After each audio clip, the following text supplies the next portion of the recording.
ng kingdom property sa Philippines po in case may mangyari po sa mga executive pastor and sa board of administrators. So ang mga duties po niya is to preserve, to retain, to maintain, and i-manage lahat po ng kingdom properties solely para sa gamit ng kingdom po.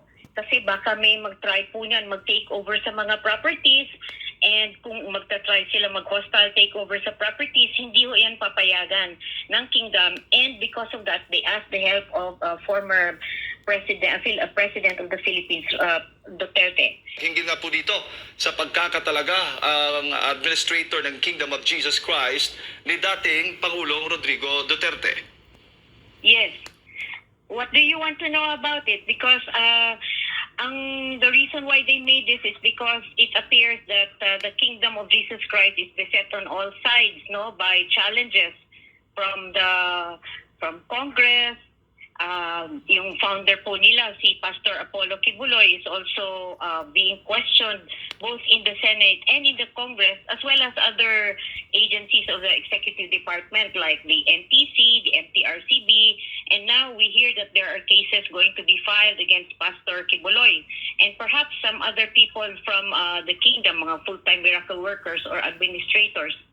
So they decided to make this appointment of former President Rodrigo Duterte to ensure that there is continuity and may smooth operation in case anything would happen to them, and then may line of succession din if anything should happen to Pastor Kibuloy or to the Board of Administrators of the Kingdom of Jesus Christ. Ano ho ba yung mga responsibilidad ng Kingdom Administrator, Attorney, para sa kaalaman na rin ng ating mga kababayan? Okay. So, ang mangyari po niyan, siya ho ang mag-administer ng lahat ng kingdom property sa Philippines po in case may mangyari po sa mga executive pastor and sa board of administrators. So, ang mga duties po niya is to preserve, to retain, to maintain, and i-manage lahat po ng kingdom properties solely para sa gamit ng kingdom po. Kasi baka may mag-try po niyan, mag-take over sa mga properties, and kung magta-try sila mag-hostile takeover sa properties, hindi ho yan papayagan ng kingdom. And because of that, they asked the help of former President of the Philippines, Duterte. And then at the same time po, mag-caretaker po si President Duterte, former President Duterte, in the absence of either or both the executive pastor, which is Pastor Marlon Acobo, and or the Board of Administrators of the Kingdom until makaresume sila ng duties nila or until magsa-stabilize ang any abnormal situation in favor of the Kingdom. Yung properties ba, kasama na yung baga tangible, intangible properties, lahat na ng properties ng Yes Kingdom? Po. Yes po. Ang ibig sabihin po ng mga kingdom properties, real and personal, real, yung mga lands and buildings, yung mga personal po, kung may mga sasakyan sila, or yes, sasakyan, and then ang tangible, intangible, pwede po shares of stock, pwede po yung mga nahahawakan po ng properties. Yun po ang ibig sabihin. Lahat po ng properties ng kingdom, ipapamahala na po kay former President Rodrigo Duterte in case anything should happen to the executive pastor and or the Board of Administrators of the Kingdom. May threat na kakamkamin yung property ng Kingdom Yes, of mayroon Jesus na. Christ, According to Attorney? Maharlika. Wala naman po kaming alam as of now. Kami ni Lisa Smugs at ni Kuting. Just being cautious, just being prudent. Because sa ngayon nga po, nakikita po natin, nasara na po ang SMNI. Hindi po natin alam kung marirevoke po ang franchise niyan, what will happen to the SMNI. And yung ibang properties po ng Kingdom, baka po may magka-interest po. Hindi po natin alam. Kasi po yung mga umalis po Yun sa ang Pilipinas, plano mga daw, dating sabi ni Maharlika. workers po, nalaman po namin, nag-put up po sila ng corporation which might still be existing, and in case po may mangyari sa executive pastor or sa board administrators, they might try to come back and take over.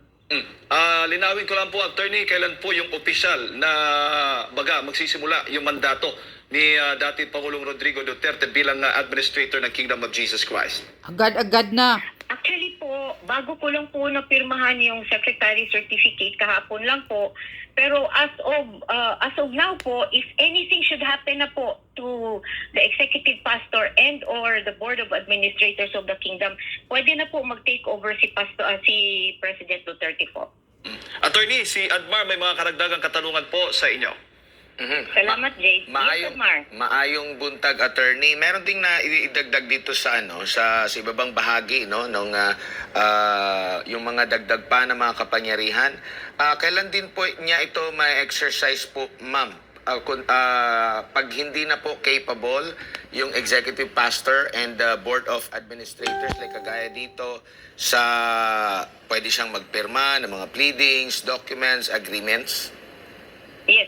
Ano po, ang nakalagay po dito is in case the executive pastor or the board of administrators are unable, incapacitated, mamatay, may permanent or temporary disability, magre-retire, or in case po they are unable to perform their duties under the manual operations of the kingdom due to force majeure such as terroristic acts, pandemic, earthquake, floods, or other acts of God. So that means po, anytime any one of them becomes incapacitated, former President Duterte can step in. So, That's good.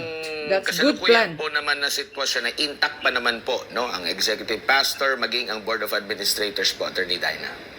Yes, so far po, thank God, all of them are okay. All of them can perform their functions. So as of now po, hindi pa naman po kailangan. This is just in case po, just in case. Yes, How that's about true. po sa ibang bansa ng mga property, sa cloud din po or Pilipinas lang?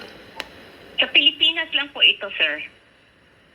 Baka may dadagdag pa po kayo, attorney, na hindi po namin na maitanong na dapat malaman po ng taong bayan. Sa ngayon po, wala naman po. But this is very clear po regarding this appointment of former President Rodrigo Duterte. Nakalagay po dito to prevent hostile parties from taking over all kingdom properties in order to subvert their use for purposes other than kingdom purposes. So klaro po yan. So at least po, this way we are sure that the kingdom properties will really be used just for kingdom purposes po. Yun lang naman po. Ano naman po ang maaaring mensahe nitong hakbang po na ito ng pamunuan? Okay. Tama. Yan ang right move ni new attorney of Kingdom of Jesus Christ. Dahil according to Maharlika, according sa source niya, kaya yan ginigipit si Pastor Kibuloy dahil may balak daw si Lisa Smugs at si Kuting na kamkamin ang mga properties sa Kingdom of Jesus Christ. Really, that's a good move na itinalaga ninyong bilang administrator ng Kingdom of Jesus Christ si PRRD para wala silang makamkam na mga properties ni Pastor Kibuloy dahil yan ang balak daw according kay Maharlika.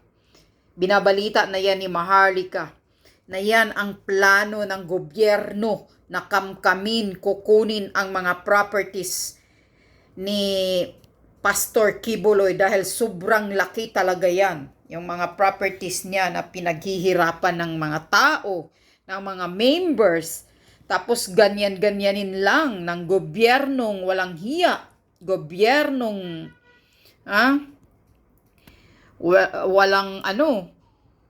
walang silbi sa bayan kundi manggigipit.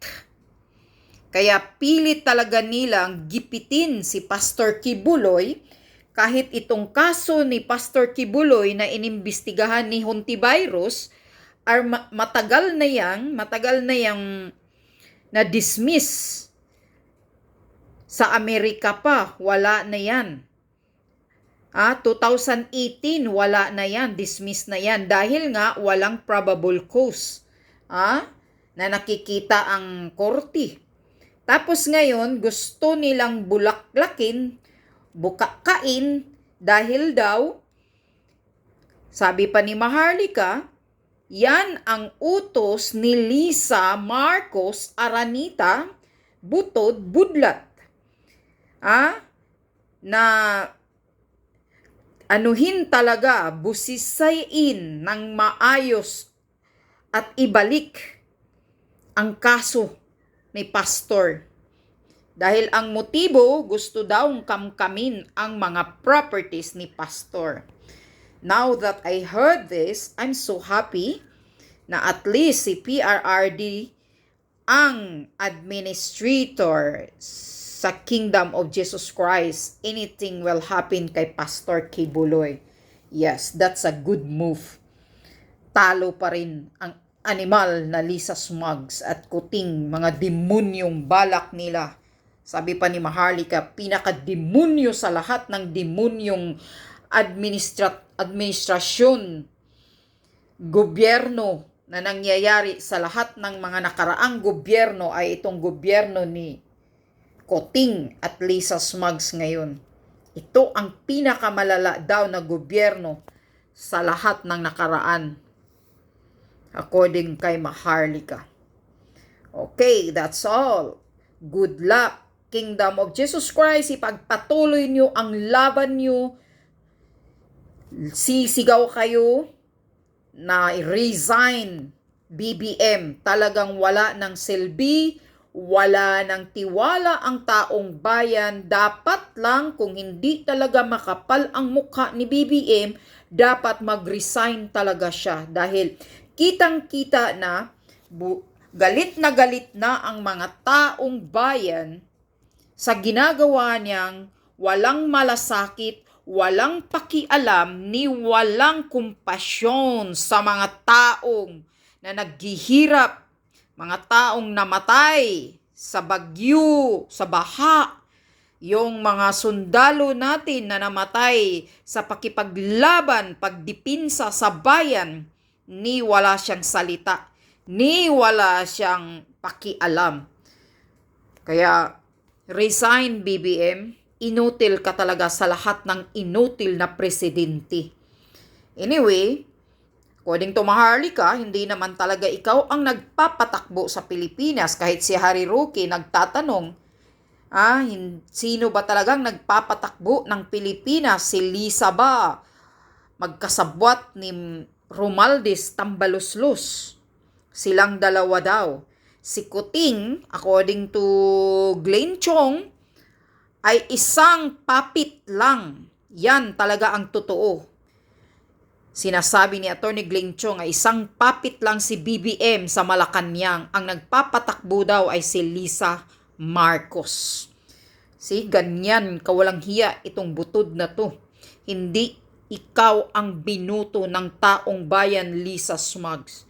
Kaya dapat talagang kaladkarin ka ni Maharlika.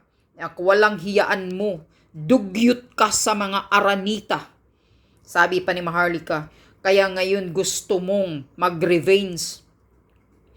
Gusto mong magpakita na yaman ka sa pangangamkam, pagnanakaw sa kaban ng bayan. Yan ang sinasabi ni Maharlika. Walang hiya ka talagang babae ka. Lisa Smugs ka.